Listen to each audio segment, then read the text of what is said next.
नमस्कार विद्यार्थी मित्रांनो, आज आपण पाहणार आहोत पेअर ऑफ स्ट्रेट लाईनवरचा आणखीन एक PYQ क्वेश्चन. ठीक आहे, क्वेश्चन आहे if accurate angle between the lines ax square plus 2hxy plus by square equal to 0 is π/4. म्हणजे ॲक्युरेट अँगल दिलाय मला π/4 आणि 4h स्क्वेअरची व्हॅल्यू काढायची. तर ॲक्युरेट अँगलचा फॉर्म्युला काय असतो?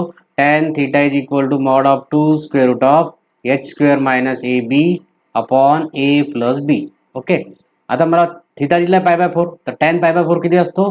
तो 1 असतो. Therefore 1 is equal to mod of 2 square root of h square minus ab upon a plus b.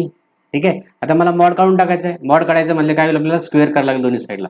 म्हणजेच काय होईल? 2 चा स्क्वेअर या साईडला येतो मी, 2 चा स्क्वेअर होईल इकडे 4 आणि स्क्वेअर रूट मध्ये h स्क्वेअर मायनस ab आहे, तर ते होईल h square minus ab square root चालले जाईल.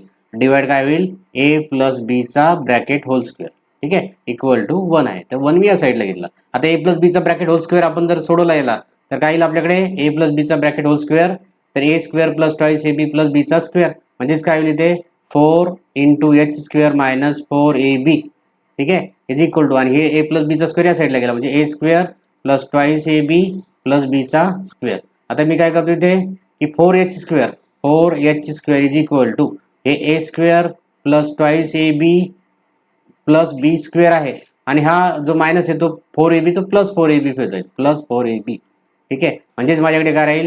Therefore 4h square is equal to a square plus 6ab plus b चा स्क्वेअर.